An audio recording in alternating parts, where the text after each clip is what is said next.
Исәнмесез, эфирда яңалыклар чыгарылышы, студияда Лилия Гатина, Алгатова койбір темалар турында кыскача.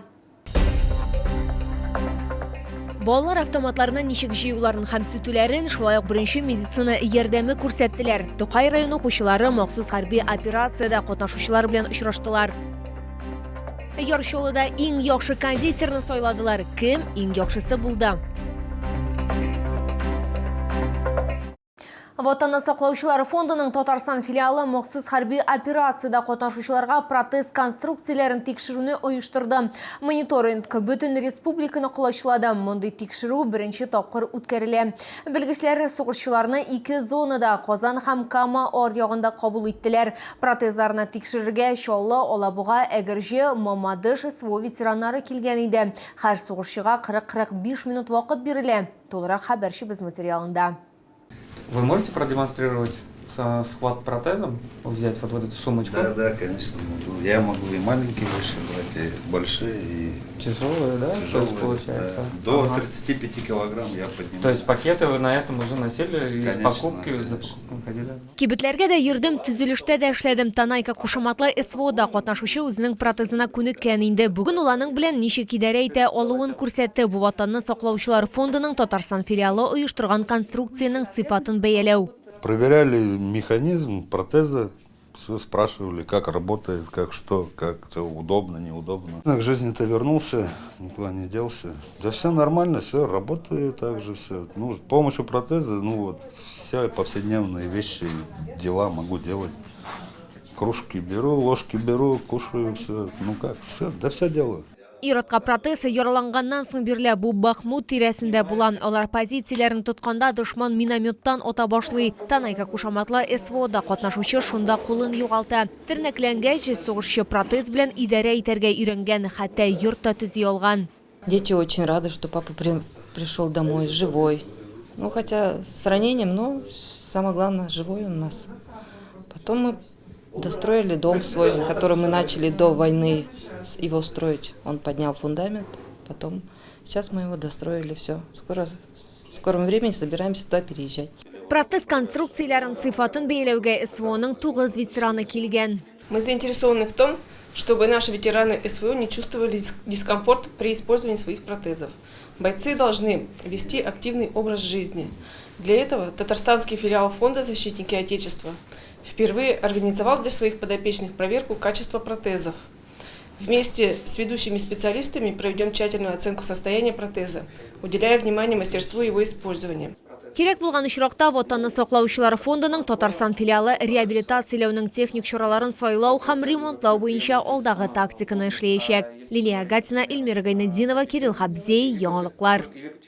Тукай районы укучылары махсус хәрби операцияда катнашучылар белән очраштылар. Очрашу Татарстан совхозындагы яшьләр үзәгендә оештырылды. Балалар автоматларына ничек җыюларын һәм сүтүләрен, беренче медицина ярдәме күрсәтү, иҗади номерлар әзерләүләрен күрсәттеләр. Чарада безнең тикшерү төркеме дә катнашты.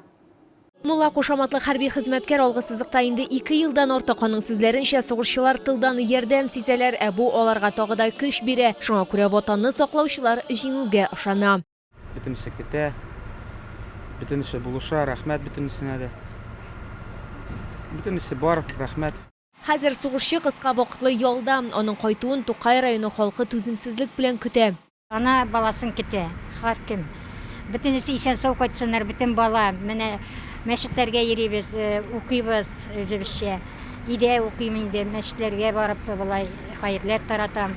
Очрашуга килгән СВОның тагын бер катнашучысы Чип кушаматлы. Ул үзе яраланган авыр сугыш турында сөйләде. Хәзер ул демобилизацияләнгән. Бой у нас был штурмовое направление, значит, в одном.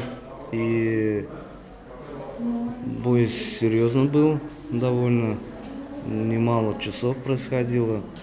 Попал я по тяжелому ранению. Получил я 5 января 2024 года серьезное ранение. Нас осыпали, постреляли. И артиллерия работала, и дроны работали. То есть так получилось. Комсомол һәм Тукай районнарының хәрби комиссары хәбәр иткәнчә, Ватанны саклаучылар саны арта бара. Алар башка төбәкләрдән дә килә.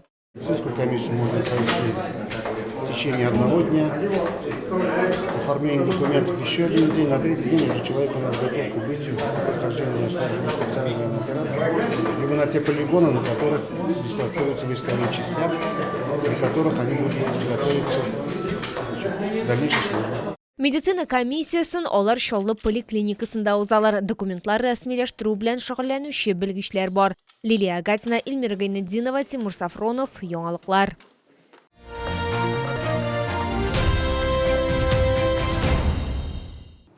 Флора һәм фаунадан башлап кучакланган жир фигураларына кадәр Яршалыда иң яхшы кондитерны сайладылар. Барлыгы 10ннан артык эш тәкъдим ителде. Кем иң яхшысы булды? Толырак киләсе минутларда сөйләрбез.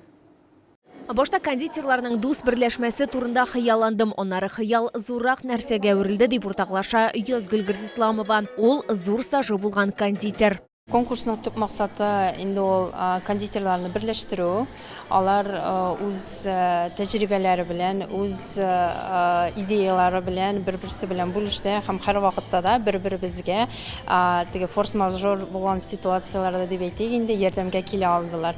Кондитер катнашучыларның эшләрен жюриның компетентлы әгъзалары бәяләде. Шулай итеп, конкурсның баш хакимдары күп санлы премияләр иясе шеф-кондитер Людмила Батракова Ростов-на-Дону шәһәреннән килгән. Хакимдарлык 3 категория буенча узды. Работа, заявленная в той либо иной категории, подразумевает определенную высоту. Мы проверяем соответствие этой высоты, соответствие этой категории. И обязательно в данном конкурсе наличие съедобного торта. Если у нас есть какое-то сомнение, мы его проверяем. Мы берем просто нож и разрезаем, и смотрим, убеждаясь в наличии, собственно, съедобной части.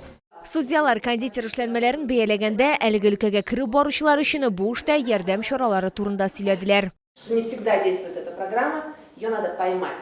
Жюри версиясы буенча Яршаллы шәһәренең иң яхшы кондитер исеменә Эльмира Вахитова лаек булды. Календарда ноябрь, димәк кыш инде якын, стильле һәм шул ук вакытта уңайлы аяк киеме сатып алу өчен менә дигән мөмкинлек.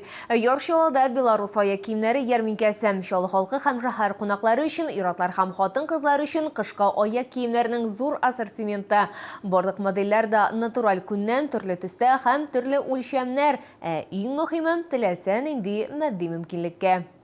Проблемалы аяклы кешеләр уңайлы һәм сыйфатлы аяк киеме сайлау никадәр катлаулы икәнен беләләр. Белоруссия аяк киемнәре күргәзмә ярминкәсендә ортопедик табаннарда, шнуровкада, липучкаларда бик күп модельләр тәкъдим ителә. Полусапожки из зимней коллекции отлично подойдут для женщин, которым помимо элегантного внешнего вида ценен и комфорт в любую погоду. Данная модель особенно подойдет посетительницам с деформированной стопой, так как имеет полноценную ширину колодки. Модели из зимней коллекции славятся своей герметичностью, так как подошва склеивается методом вулканизации, что называется на горячую. Күргәзмәдә хатын-кызлар өчен дә, иратлар өчен дә теләсә нинди зәвыкка һәм мөмкинлек буенча модельләр табарга мөмкин. Очень хороший, удобный. Предлагаю всем остальным челнинцам, чтобы приходили сюда, детский мир. Мне нужна высокая обувь, именно такая высокая, чтобы на машине можно было проехать, в снег можно было спуститься, так сказать, и тепло, и светло, все хорошо, удобно. Түрк текстиле турында да онытырга ярамый, моннан тыш бирдә үз киемнәре дә, термобелье да сатып алырга мөмкин.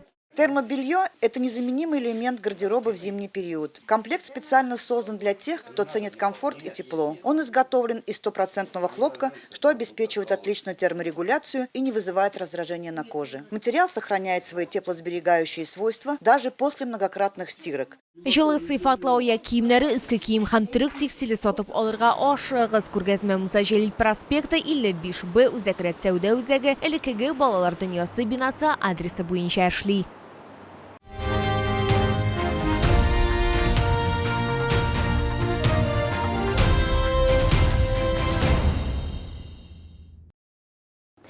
Бу сезгә җиткерәсе соңгы мәгълүматыбыз иде. Мин Лилия Гатина, сезнең белән сау булашам. Исән-имин булыгыз.